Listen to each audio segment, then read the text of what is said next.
The game has changed, the rules have changed, and so you have to play it differently. The gurus are still preaching about the same old game. Do the same as you've always done. You can get the same as you always got. You don't anymore. Welcome to Brick by Brick. Join me, Loren Wernette, as I share my personal journey of building a thriving real estate and hard money lending business from the ground up. Along the way, we'll explore the strategies, challenges, and breakthroughs that come with growing wealth.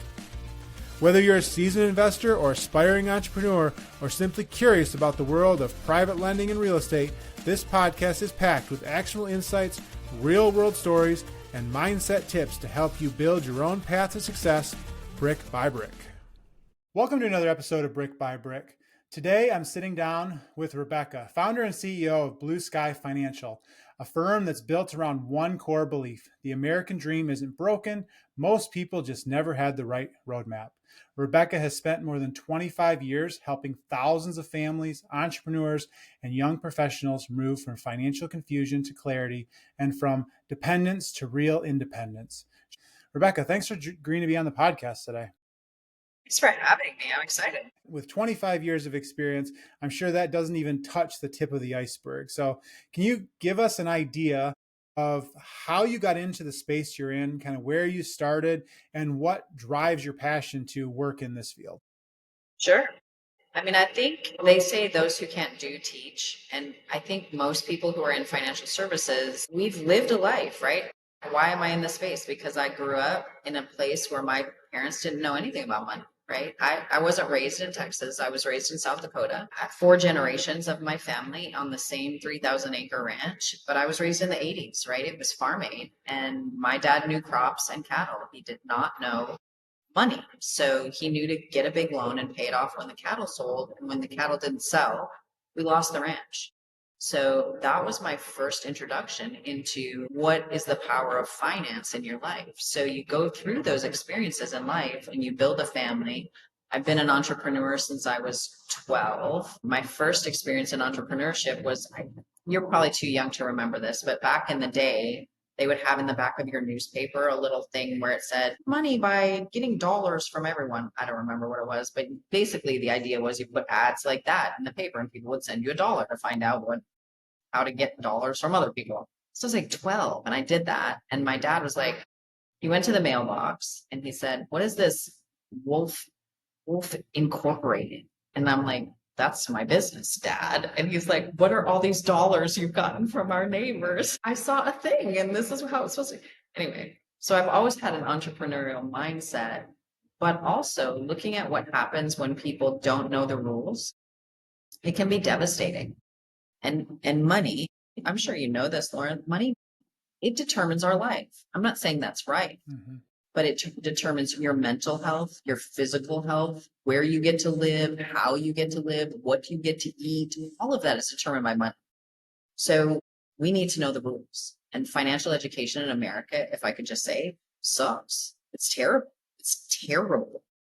So I've built a career on saying there are rules. You can take advantage of them, and it doesn't need to be what the gurus say. Like, right, there's a guru in finance that says just never buy anything nice until you're really ancient. No, Dave Ramsey, I'm not going to do that. No, I want nice things now. Thank you very much.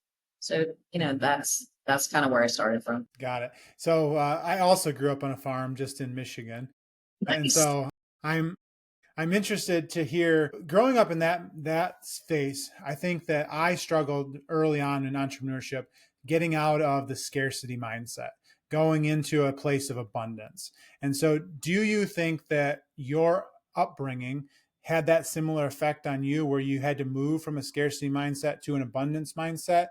Or did you just somehow miss that boat when you were going through those struggles of losing the ranch as a child? I think that it made me really cautious and it made me a saver, right? And the other thing that it did, and unfortunately, I don't know that this passed down to my children. Sorry, guys, if you ever hear this. Some of them, not all of them. Anyway, I'm a really hard worker, right? If your dad's a rancher, you make hay while the sun shines. And so that leads, and still, even after all these years, right? I run full days all the time because I know I'm not going to do this forever. I'm getting ready for that transition phase of Well, truth be told, I've tried to retire a bunch of times and I'm really easily bored. Like, I really love what I do. I love what I do. So I work hard. I push hard all the time because a farmer's daughter knows the sun doesn't shine on everybody all the time. And so if the sun's shining on you, you make hay. Let's go. Let's run. And I run hard and I can outrun most people still. Not just because I love what I do, but I realize that opportunity doesn't knock forever. It's not going to beat down your door. You have to answer and go when it says go. So I think that overcame scarcity mindset for me. Yeah, I had a scarcity mindset, and so I worked and I worked and I worked and then It makes a lot of sense. I think you bring up something that I think about a lot in what the idea of retirement is, right? And you say, "Oh, I've almost retired, X number of times." And as somebody that works with people that are planning for their retirement, I want to just spend a little bit of time talking about like the general thought of being a retiree is I'm not working anymore. I'm going to go play golf twice a day. I'm going to hang out with my friends, all the things that make me want to stab a spoon through my eye. And so, as somebody that sees retirement probably from a different lens than I do, like what is your vision of retirement, either for yourself or as you see it for your clients? here's my definition of a good retirement. I get to do what I want to do when I want to do it, wherever I want to do it. That's it. And if that means that I get to talk to people like you, or my favorite things, honestly, and lots of people think I'm crazy, but I love teaching. I love doing seminars. I love doing classes. I love that. I love that. I'm super happy doing that. I would continue to do it even if, well, I'm not going to say I'd do it if I didn't get paid because I would. But I've tried to retire. I'm really good at killing plants. I can only craft for so long. I get crazy eyes. And my husband is like, turn yourself around, girl. Like you got to do something. And it's not this, clearly. You're making me crazy. Go. And I do. And I'm happy again. So, but I do because there's a difference between working because I have got bills to pay and working because I legitimately love what I do. I love what I do. I love the people I work with. Do they frustrate me? Like, do I want to fork stab some of them in their hands sometimes? Yes, of course. And they're people. But overall, I love them. They're fantastic humans. So I think that's retirement, right? Whatever I want to do, I get to do it. That's It's retirement. options, right? You can work or Yeah. you can not work. I think what's interesting about you do it specifically because you focus on younger generations, right? And planning for 30 years from now, 40 years from now when they retire. When I was, say, 20, I was like, oh, I'm never going to retire. I was, gung ho to work all the time. And so I was smart enough to at least set money aside. But I think a lot of people, between a mixture of procrastination, wanting to have the money now, and then just thinking that they're going to want to work forever, don't start doing the things they need to early enough to get themselves in a good spot when they're 65. Is that what you see, or do you see it from a different lens when you're talking to these people that maybe haven't started or don't have a solid plan for retirement? So there's two issues, right? Entrepreneurs, and here's the South Dakota, Texas in me, entrepreneurs suck at planning for themselves. Why? Because we're rainmakers. We make money. So why do we plan? I don't need to plan now. I'll just keep making money and I'll save someday. But right now, I'm going to reinvest. I'm going to do this thing. I'm going to do that thing. We're terrible at planning for ourselves. And it doesn't occur to us that someday I'm not going to want to work as hard. Someday I don't want to make hay anymore. I want to have a margarita and a cabana and maybe even a cabana boy. You don't know, right? That doesn't occur to us. And so we don't plan well for ourselves. So I think that's problem number one. Problem number two, and it's funny if, I love working with 40 and under, families 40 and under, but they don't think about work the way I thought about I'm Gen X. We love to work. I remember getting my first job. I got my first job when I was 14. As soon as I was legal, I got paid $3.15 an hour, and I was thrilled because it was three times $1 an hour for babysitting everybody else's little people, right? And I didn't want to do that. So I'm like, this is golden. And I worked my way through college and I thought that was cool. My kids, my clients, when I say, when do you want to retire? I don't have a single client that says, I don't know, like 67, 70. What are you kidding me? I want to retire in 10 years. I want to be able to do what I want to do right now. And to the point of the Dave Ramseys of the world, right? Just white knuckle your way through life until you're old and dusty and then you'll have money. That is a hard pass. It's a hard pass for me. And it's for sure a hard pass for millennials, Gen Z family. But no, what? No. I want to have nice things when I can enjoy them. And so there is a way to do that. But like, I hope I'm not shocking you when I say for you, for your generation, the financial system is broken. Like you're behind the eight ball. Sorry to be the doom bringer, I guess, but you're a little screwed actually by the system. It's not going to work for you the way it did for me. So extrapolate on that. Give me some more details about why it's broken and what's different between how it worked for you, your generation, and how it's working for mine. Or isn't Sure. working. So when I was young, my dad said, just put your head down, save as much as you can. You'll have Social Security. Just focus, save, work hard. It'll be fine. And that worked. And that was fine. It's not going to work for you that way. And here's why, right? When in 1991, my goal that year was to make $50,000. And I'll tell you why. In 1991, with $50,000 a year, you could rule the world. $1,000 a week, you could have a house, a new car, you could go out to eat, you could do whatever you wanted. Today, $50,000, what's that going to get you? In California, you're on welfare, $50,000. So financial advisors, what we were taught to tell people is defer all your taxes, get yourself an emergency fund, pay taxes on the harvest, not the seeds. You're not going to need as much money. You're not going to need as much money. That was the biggest lie the financial industry told people 40 years ago, right? Because here's what's happened. Any guess on what the average home cost in the year 2000 across the country? You're in real estate. What do you think? Yeah, 215, 225. 160. 160. Average new home across the country now. It's in North Carolina. It's like 332. I don't know what it is nationwide. Nationwide, you're about 500,000. So we're just over 350% higher for a new home. Now let's talk about what we earn. So the average salary in 2000 was about $36,000. What is the average salary today? 57, 60. That's right, 55. So why are you screwed? Because your income has less than doubled and your expenses are up 350%. It's not going to work. You can't work your way out of that paradigm. You can't. And then you add kids and you add the cost and you add college and you're like, yeah, there's a reason all of my children say, I will never be rich. Well, it's broken. And I have to say, you're right. The system is broken. So we need to make our own system. So you're not going to use the Dave Ramsey system. You're not going to use the traditional tools because they're not going to work for you. Doesn't mean it's not going to work at all. It just means those tools, that way is not the way if you're under 40. It's not going to work. Sorry. And I don't mean to be, and here's the thing about young families is they're like, yeah, I know that. So how are we going to do it? And it's not that I'm saying there will never be any sacrifice.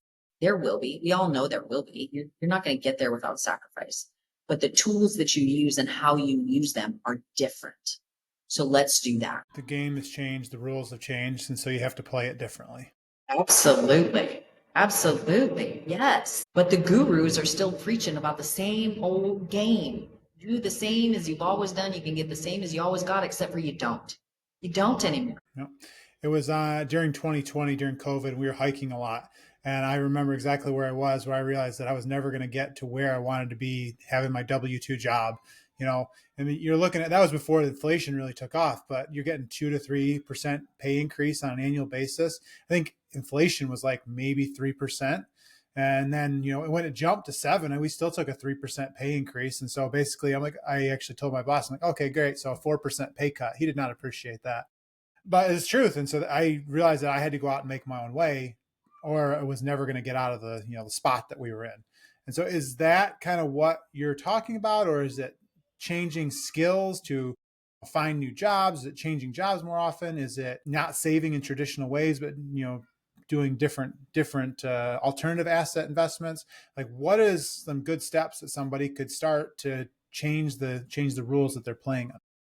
So it depends, right? We're not cookie cutter people. We don't need cookie cutter solutions, but there's some commonality.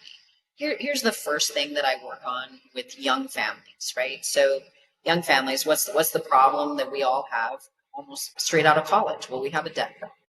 We have just like the country, we have a debt problem. Let's fix that. Okay, so there's a way to fix that, and part of it is using traditional tools in non-traditional ways. So we have a debt problem and we probably don't have an emergency fund. So one of the classic things that every financial advisor is going to tell you is have an emergency fund. Here's what's going to happen.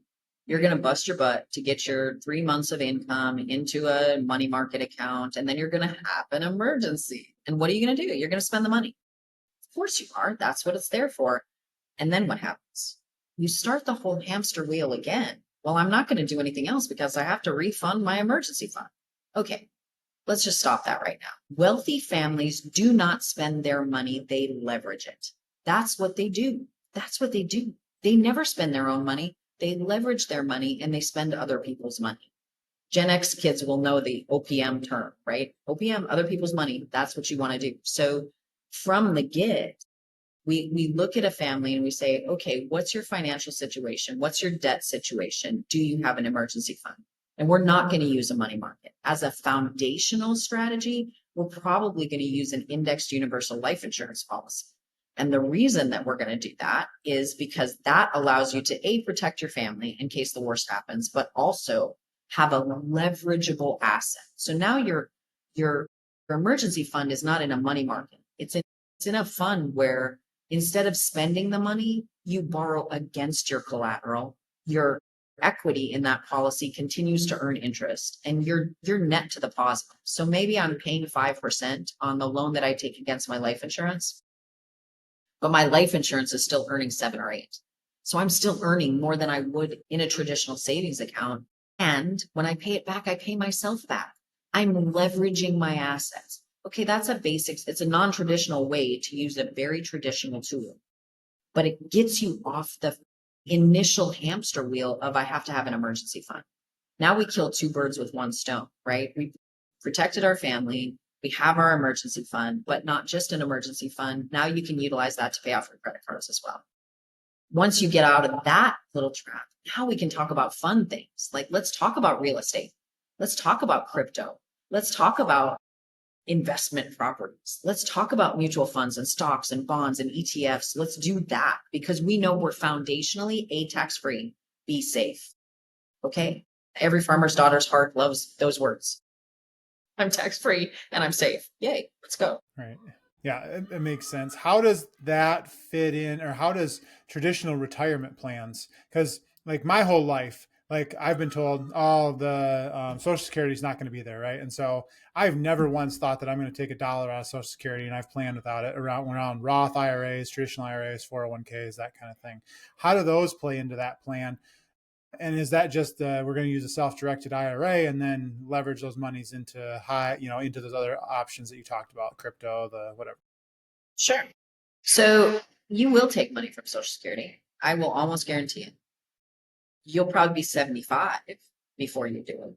Social Security is going to be here. It is because the politicians, A, they have a money printer, and B, they can't afford the political hack of not having Social Security. It'll be there, but you already hear politicians saying, we're going to move the full retirement age to 70. Now we're going to move it to 73. No, we'll move it to 70. I've heard people say 75. What are you kidding me? What's the point at that point? So will you have it? If you live that long, you sure will. Absolutely. But here's the thing. Do you want to wait for the government's permission to retire? No, I love the Roth IRA. I think that's fantastic. But here's the problem, right? So the problem is you can only put so much in a Roth IRA. So learning to backdoor into a Roth IRA, right? You fund your Roth, you fund a traditional, and then you Roth convert that thing because you're not limited on conversions. You're only limited on contributions. right? So we're going to maximize tax-free retirement because the government does, let's just face it, they never do anything responsible with our money. You're always going to make better choices with your money than the government will.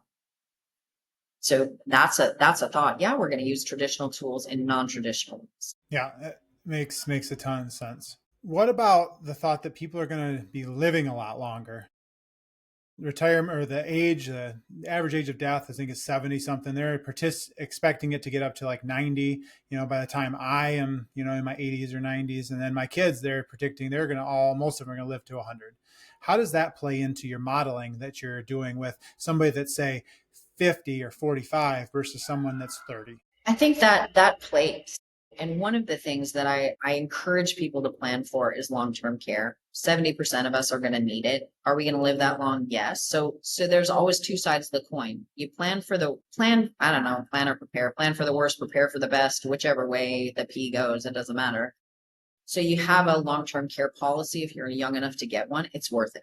If you're not, there are traditional tools you can use non-traditionally, right? You could put money into an annuity that has a long-term care benefit you don't spend it, you just let it grow. And when you need it, it'll be there. But on the flip side of that coin, not only are we living longer, Loren, but we're living better, right? I remember when my grandma retired, she was 55 and I didn't think you could be older than 55. Like, I thought she needed a cane. She was old at 55.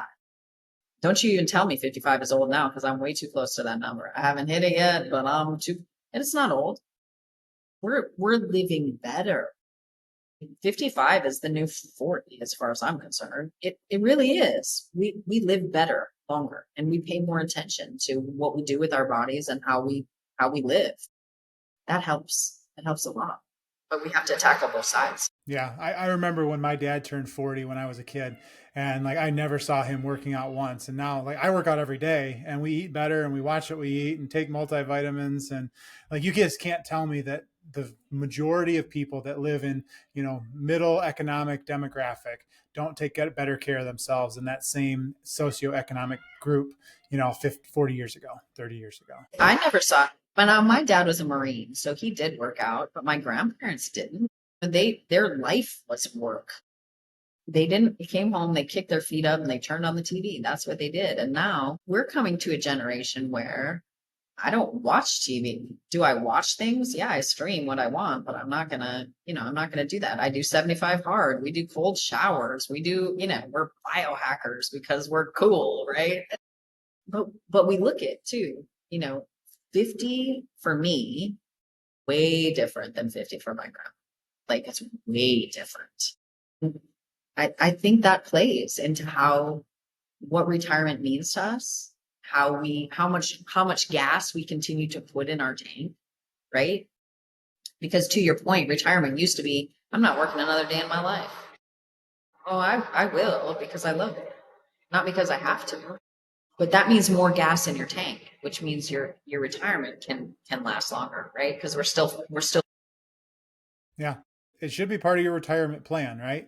Like, taking care of your body is part of your retirement plan. It's not just all about numbers, but like, if I have a quality of life I expect to be living at age 70, then I have to do the things now, both financially and personally, to get to that, and family wise too, right?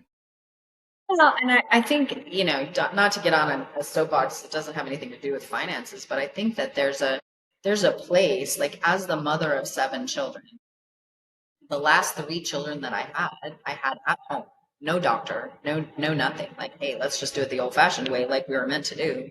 There's a place where my philosophy would be, I think I'm healthier because Western medicine doesn't rule my life. Just because you have an MD in a white coat doesn't mean I'm going to do what you tell me to do. I'm probably going to question you a little bit more, because what we have demanded as a culture is, I don't feel good, give me a pill. And then I don't feel good because of the pill, so give me another pill to handle the pill I already took to handle the problem. I'm not doing that. No.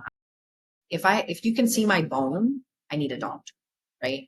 When my husband got really ill and he needed a liver transplant, we needed a doctor to handle that. When he needed dialysis, we needed a doctor.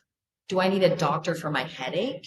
No, I do not. Do I need a doctor for my high blood pressure? Probably not. For my high cholesterol? Probably not. You need a lifestyle change, not a doctor, not a drug.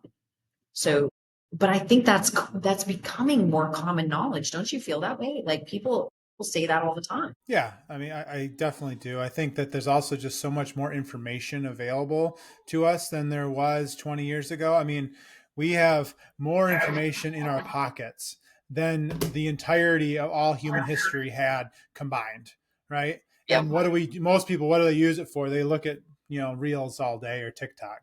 So it's just the sheer amount of information you have, and that has a good and bad impact on our lives, right? The good being you have Absolutely. good information, but you also have a lot of information that is either misleading or wrong. And so you have to, have a critical eye on what you're putting into your body, from a mental standpoint as well as from a food intake standpoint. Yeah. It all matters. Like I will tell you, I don't watch the news because I value my mental health. I watch the financial news. I mean, I'm good at what I do, but I don't watch the news. What are you going to tell me that the government is chaotic and they're doing ridiculous things? I already know that. I don't need you to tell me the details. I already know. Shocking. Right? Exactly. So why do I want to put that into my brain and really like that's not good. It's better for me to just say, I understand the government is ridiculous. I understand if you're going to tell me they're doing something bad, I'm going to say, yep, I'm not surprised by that. But by the same token, does it affect my everyday life? When I get up, what do I do? My work life, what I do with not really.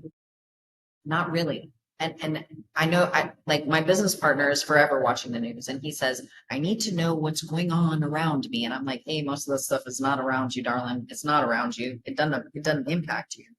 There's been really one president, and I've been through a few that has impacted my life. And it wasn't good, but it was rare, right? So President Obama, my husband was in the medical space. So when he brought out Obamacare, it pretty much decimated my husband's business. Unintended consequences. It was an unintended consequence. But I can really look back at all the presidents there have ever been in my lifetime and go, as far as my day to day life, you didn't really impact me at all. And I will tell you my opinion right now of a good president is I should not be able to tell you we're president. Like, please don't do anything. Just shh. Just serve your time. Don't do anything major. Don't break it. Don't break it any more than it's already. But we get weed up about those things. Like we get all spun and mad, and it impacts us, right? And why? Why? It's not. We can't change it. We get our vote. Vote your vote. That's the choice you have. Or run for office, but please don't. I forbade my children to run for office. You're not doing it. No. Yeah. It falls in the category of control the controllables, right? If you don't have any actual control over it, like don't worry about it because worrying is useless. So, all right. Absolutely. Let's bring it back to financial. I want to talk Okay. about like your client. So, can you give me an example of like age group, kind of person that are your clients, and how they come into you, what they're looking for, and kind of what the first 5 or 6 steps are of getting them on the right track towards where they want to be when they're whatever age they want to retire. Sure. So lots of people find me. We have a fantastic, my web designer is my son, so shout out to him. Our website is really good. So lots of people find me through my website or my teaching. So I teach a lot of classes, but commonly what they will come in and say to me is, I really need to meet with you because I have no idea what I'm doing. I'm just fumbling my way through financially. I'm making money and I have no idea where it's all going. Somehow I'm having to pay taxes and I don't know why because it feels like I'm broke. I don't have a plan. I'm not going to get anywhere if I don't have a plan. So that's typically where we start, especially with younger people. Now we have a whole focus on business owners who are exiting or people who are getting ready to retire. Those are different conversations. But if I'm an entrepreneur, here's one thing I learned as an entrepreneur. When did your accountant, and I love accountants, but when did your accountant ever say to you, hey, Lauren, if you did this, that, and the other thing, you would have less of a tax liability next year. All you'd have to do is these things. Typically, our financial advisors are going to say they're backward looking, right? This is what you did, and this is your bill. And the follow-up of, and if you did X, Y, or Z, it would be better. is not something that happens. So coming alongside entrepreneurs and high earning folks, families, and saying, hey, let's look at your budget. Let's look at your last 2 years of taxes. Let's do an audit of what you're doing, especially for entrepreneurs, because we don't take advantage of near the tax advantages that we have. And I, for one, believe that it's our civic responsibility to avoid as many taxes as possible, right? Note, avoid, not evade. Evade lands you in jail. Avoidance is your civic responsibility. Big difference, right? So first we sit down and we look at those things. Where are you? That's the first step. Got it. So you said avoid taxes. Tell me why you think it's our civic responsibility to avoid taxes. I personally agree with you, and I want to see if your reason is the same as mine. So there's actually a Supreme Court judge. His name is Loren Wernette. Don't ask me when he was a Supreme Court judge, but that is his philosophy. He wrote Supreme Court decisions with that in it, saying it doesn't make you a better citizen to pay as much in taxes as possible. In fact, it is your civic responsibility to avoid as many taxes as possible because it controls the bounds of government in our life. The more money we pay into government, the more money they spend, the more control they think they have, which eventually circles back around to us not having the freedoms that we think we want. So it is my responsibility, and you can take that from a bunch of ways, right? Civic responsibility, religious texts will tell you earn as much as you can, to save as much as you can, to give as much as you can, because it's not in my worldview, it's not the government's job to take care of us. It's our job to take care of ourselves and for those we know that have needs. So the government is not our nanny. The government should defend the country and do all the things that only a government can do, but my life is my own. Thank you very much. And I will take care of me. And if I see someone in need, I want to have the means to take care of them as well. Not to give them a fish, not to get too trite, but right, teach them to fish, not give them fish. That's why. So I think of it similar but different. So the reason why I think it's a civic duty is the way the tax code is written is a lot of it is to stimulate business, which creates jobs. And so if you are maximizing the amount of tax savings that you have, then you are doing the things that the government thinks are appropriate to grow business, be more profitable, and thus eventually hire more people, which is what their ultimate goal is, more people paying into the tax system. And so that's my theory on why it's your civic duty to pay as little tax as possible, because you're essentially following the rules that they set forth that they think will grow the economy and betters your personal economics as well. I think that's true. I think you are. I think it's the rebel in me that says, I don't give a crap what the government wants. I mean, right? Like literally. And now you have a turning of the generations, right? So you have like my children, some of them, not all of them, but some of them would say that the big wealth in America, the Elon Musks of the world, the Jeff Bezos of the world, those are bad guys. Like and this is a re-education point for me with young families, is money is not a zero-sum game. It's not. Because Jeff Bezos has a lot of money doesn't mean because he has that much, that's why there's homeless people. Those two things are not, no. There's not just one pie of money. And if Jeff has half the pie, the rest of us have to split the other. It's not a zero-sum game. But there is a big movement among young people and young families that say, hey, if you have a lot of money, you probably did something bad. You probably abused people. You probably took advantage of people to get that, right? Not necessarily true. Not necessarily true. And it's not as because he has doesn't mean I don't. And so we need to think about that. How are we putting our energy into the universe, and how is that energy coming back to us in the form of money? Money is just an energy exchange. How's that for woo-woo? Keep Austin weird. Yeah. Money's just an energy exchange. That's what it is.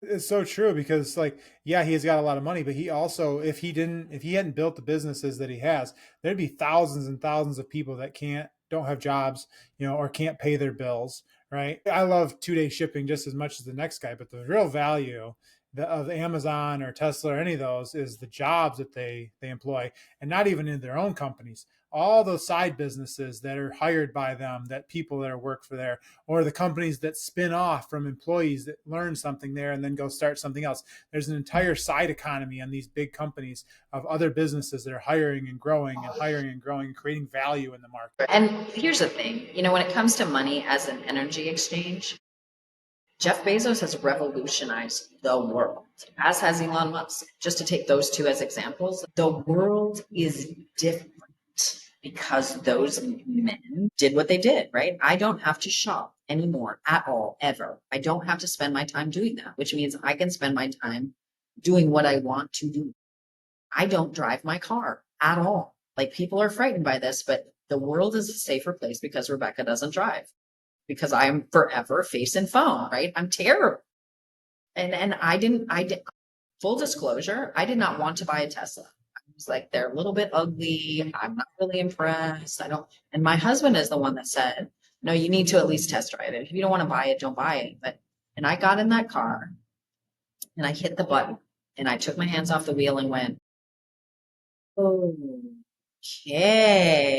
yes. And then I said, well, what if I want to go to Starbucks? And it went, let's go to Starbucks.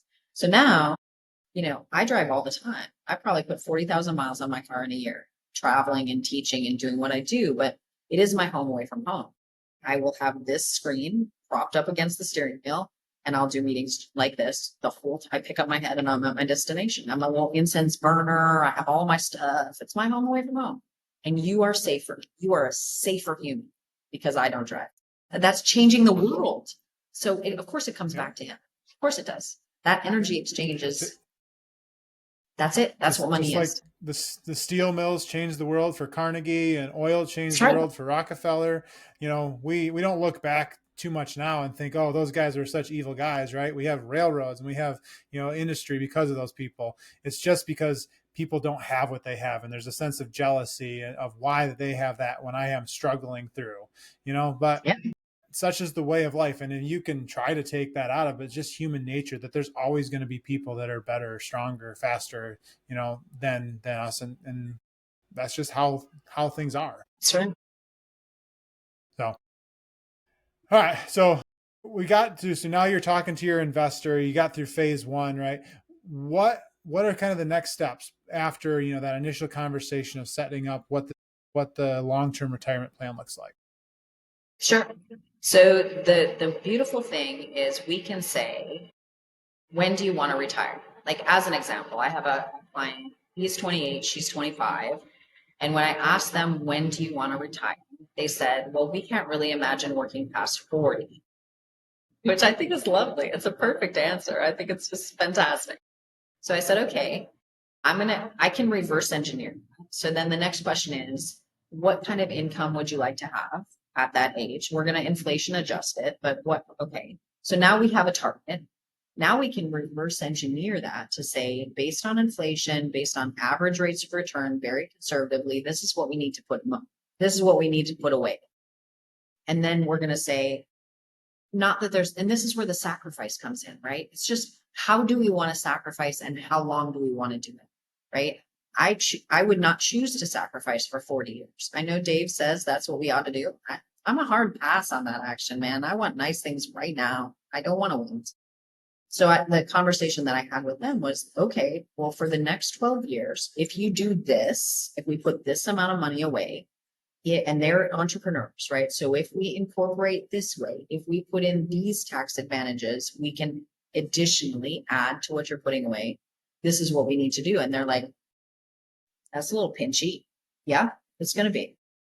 And you'll be able to do whatever you want at 40. So sometimes people will roll back off that and say, well, actually, maybe I could make it. But these are the levers that we can pull. How long do we want to work? How much do we want to put away? And what do we do with them? Like, those are the levers we get to pull. So if we were to reverse engineer it for you and you say, it's too much. Okay, well, we could work longer.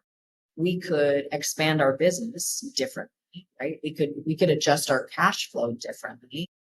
There's all kinds of ways to use the tools, but the reverse engineering process of saying, if that's what if this, then that, right? If this is what you want, then that is what you have to do. Great. Now we have a path. Now you're going to get there because you have the math and you know the tools. Great. Mm-hmm. That's all you need. Let's go. Yeah. I've said it before on this podcast. I think if you could quantify pain into points, like to get from here to where you want to go, it takes a certain number of points of pain to happen. And you can either choose to extend them longer and have less pain in any single day, or you can compress them down and get to your end goal faster. But you get to choose which one. You don't get to compress it and not have pain. You have to choose. When I first started in sales, way back in the days where there were, you just, here's the phone book, call people and sell stuff. Like that's how I got trained. What's a phone book? Yeah, I know. Used to I'm be. not that young, gosh. Anyway, so, but one of the sales trainers that I followed he said, look, building a business is like, and this resonated with a farm girl, right? He's like, it's like looking at a barn full of cow and knowing you have to eat all the cow poop in the barn. And you can eat it one spoonful a day for the rest of your life, or you can just sit down and go, okay, let's do it. And I was always the sit down. I was always just, I hate that I have to do this. I don't want to do it. I don't like it. It doesn't feel good. I don't, bleh. But I'm going to do it. And I'm going to do it right now because that spoonful of crap every day for the rest of, oh, no, no, no, no, no. But for me, that's what a regular job was, right? That was the spoonful of crap for me was you have to be here at this time. You get to go home at this time. You get this amount for lunch and you're going to do exactly what I say for all of, no, that was the spoonful of crap. I'm not doing I couldn't. I'm not wired that way, apparently. So Yeah, I'm in the same boat. I see something that's distasteful and we just get it done. I struggle. Yeah, I have 4 kids and I know you have 7, but mine are significantly younger than yours, I'm sure. But I struggle because they're like, oh, I'll do it later or I'll stretch this out. I'm like, why? Like you've got 5, we homeschool. You have 5 lessons of math done and you're done for the rest of the year. Just, I would have those done by lunchtime. And like, oh, I'll get it done by next week sometime, like pulling my hair out. Like, I don't understand. So I will tell you that the happiest parents, studies say the happiest parents have 4 children or more. So congratulations. Well, Congratulations. at 10, Also 8, 5, and homeschool. 3, I'm not sure I'm at that happiest parent. They will be, so I homeschooled mine too, except for my caboose is now in a school with, it's the closest thing to homeschooling without homeschooling, but the beautiful thing about homeschooling is you get to know your kids, like you know them.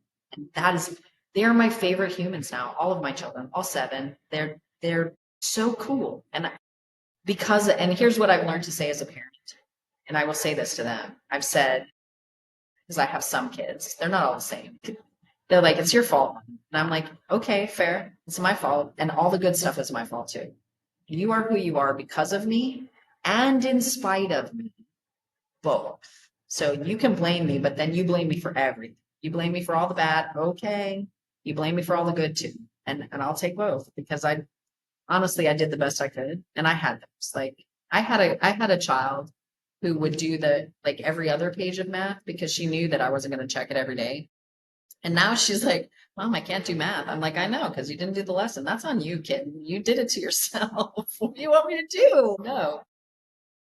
Choices have consequences, darling. She's like, Sure you does. should have pushed me harder. I'm like, girl, I pushed you plenty hard. You just didn't do the work. Right. Yeah. We reap what we sow, right? Absolutely.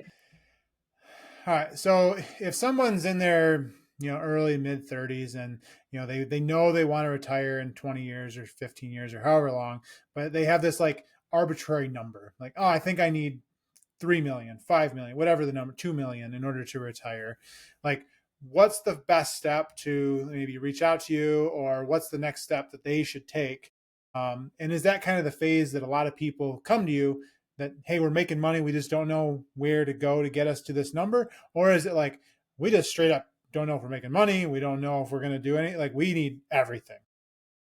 Typically, it's people who are making money, right? And I would love to talk to people before they start making money. I believe people need to start planning they should start when they're 12, like I did, right? Not that I did everything right. I pretty much did everything wrong, which is why I can tell you where the traps are. But typically, it's people who are making money. Like I'm making good salary and I still feel like I'm broke. I don't feel like I'm going to be able to retire. I don't know the rule. I don't know the rule. I'm in a game and I don't know the rules of the game. That's not fair. Tell me the rules. Help me create a map to get to where I'm going. And that's what we'll do. So the best way to reach me is through the website, blueskye.financial.com. That's Skye with an E. So BLUESKYE financial.com. And there's a reason. If I could just leave you with one, I'm of the age where there's always a story. Sorry about that. Old people will always have a story for everything. But here's the story behind Blue Sky Financial. My middle daughter, well, I have 4 daughters, so she's the second. Do you have a child that was just a rebel from the time they popped out of the womb? They're just like rebellious. 2 of those. Oh, Number 2. congratulations. No, well, probably. The 3-year-old's probably going to get there. But my second child is like, when the question is like, which one's going to go to jail? 2, that one, the number 2. Yep. She was that from the get. I knew when I was pregnant with her, she was going to be different. Anyway, she was. She didn't graduate homeschool. She moved out early. And and things were hard because we're both hard-headed women, right? And I sat down with her and I said, Julia, I said, honey, what color's the sky? And she said, blue. She was 17. And I said, but what color is the sky in a thunderstorm? She said, black. And I said, but behind the thunderstorm, what color is it? She said, so I went through that. What color is it in a hurricane? What color is it in and she's like, Mom, stop. It's blue. And I said, yep. And that's me for you. I will always be here behind all the dust you kick up, behind all the storms of your life. I will be here. I will be here for you. I will help you find the way. And when we decided, we started Blue Sky when my husband got ill in 2016 and went independent and did our own thing. And that's what I want to be for my clients. There's always a way to get there. There's always a path from where you are to where you want to be. You just need someone to say, there's a blue sky and I can help you find it. And so that's what we do for everyone. We get the privilege of helping, and it really is a privilege to walk alongside someone in their financial life. Awesome. So I got one more question for you. I ask every guest this question. So if you knew everything that you knew right now when you were 18, what advice would you give yourself?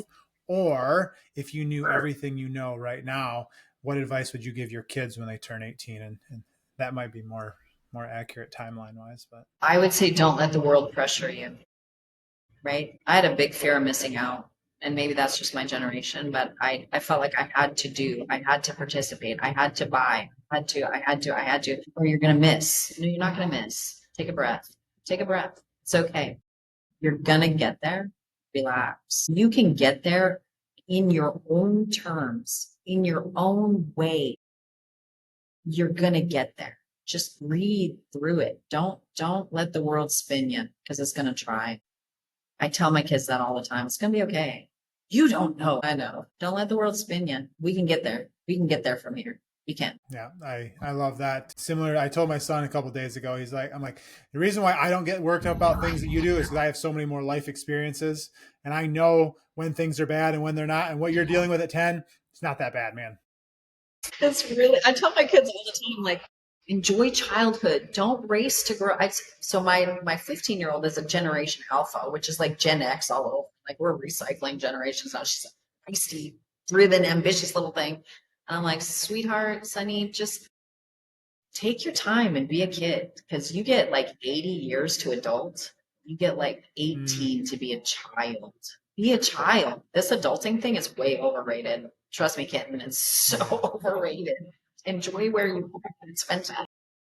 I wouldn't want to go back to being a kid just because I would not like the lack of control. But yeah, adulting sucks. Like, our van's transmission went out 2 weeks ago. It was like, God, just like another thing. Right? Exactly. That's your emergency fund. Now you're getting on the emergency fund hamster wheel again. Yeah, that's silly. Well, Rebecca, it's been awesome having you on. Do you have anything else you want to leave with the audience before we go? You can get there. Don't believe the hype. It's never as bad as you think it is. And if you think it is, give me a call. Awesome. I will make sure that all your contact information and links are in the show notes so everybody can find you. If you are making money in your 30s and 40s and trying to figure out how to plan for retirement, highly recommend giving Rebecca a call. Get a plan in place, as you can't hit a destination if you don't have a plan. And Rebecca, thank you again so much for your time, and we will talk to everyone else next week. Thanks for tuning in to Brick by Brick Wealth Building Conversations. If you enjoyed today's episode, don't forget to subscribe and leave a review. It helps more people find the show. For more tips, resources, and updates on my journey, follow me on Invest with Loren. Let's keep building wealth, one brick at a time. See you next week.